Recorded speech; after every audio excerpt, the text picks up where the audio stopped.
Okay, so section B, working again with this code fragment here.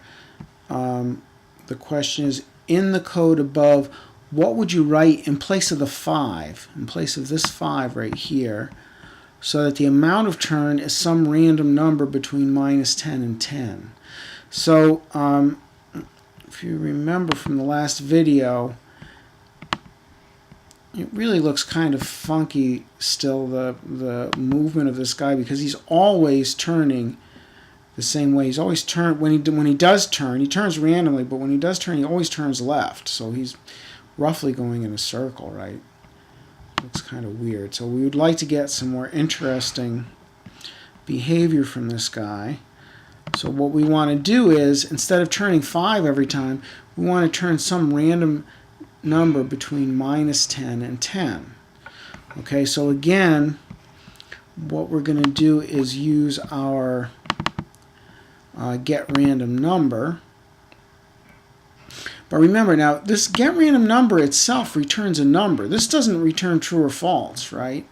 The only reason why we got true or false in here was because we were checking that number that got returned by random number. We were comparing that using this less than 25. So so it's the less than that gave us the true or false here. But get random number itself returns an integer, returns a number. Okay, so we can kind of stick this in here. Now I'm just going to copy this, but if I copied it like this, then it would pick a number between 0 and 100 and turn that amount. That's not what I want.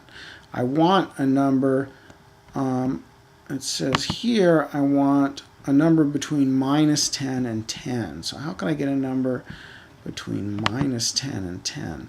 Well, if I put 10, that would be between 0 and 10, right? So I want to get a negative number. So to get negative numbers, so let's say if it picked a 0. If it picked a 0, then, and I subtracted 10 from that, 0 minus 10, that would give me my -10, right? So I could get a -10, but this is picking 0 to 10, right? So this would give me, so the biggest number I could get here would be 9, right? If the limit is 10, then the biggest number I could get is 9.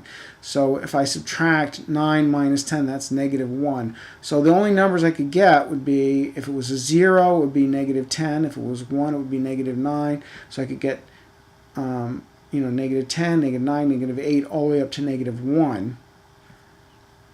Still not what I wanted. So if I make this number bigger, let's say 20, now I could get, if it's a 0, I could still get -10, right? If it's but now if it's like a 5, right? If it's a 5, I could get -5. If it's a 10, I'd get 0. If it's an 11, I would get 1. If the random number returned 12, I would get a 2, right?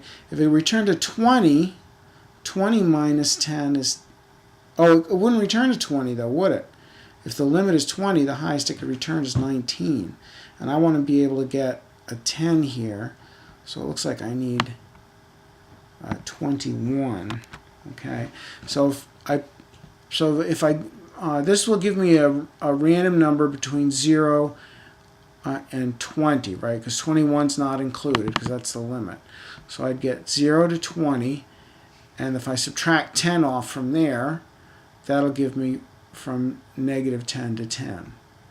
Okay, so let's compile that, and just for kicks, let's see what that looks like.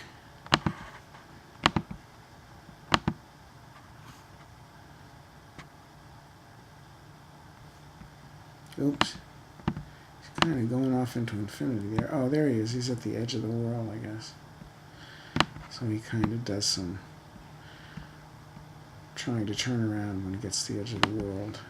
So we still need some better behavior while we're at the edge of the world, but we do have him. Can I grab him? We do have him moving around in a little better pattern than just going around in circles. So I'm going to copy this. So this is, we replaced the 5 then with this.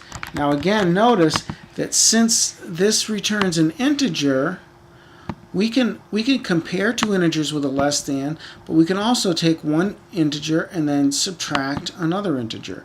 So this whole thing now,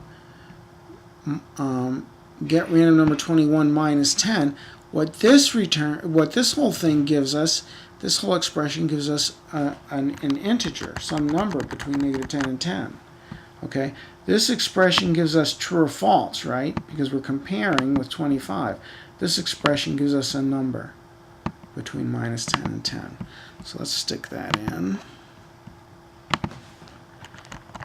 Okay, so this is what we would write in place of the 5, so that the amount of turn is some random number between minus 10 and 10.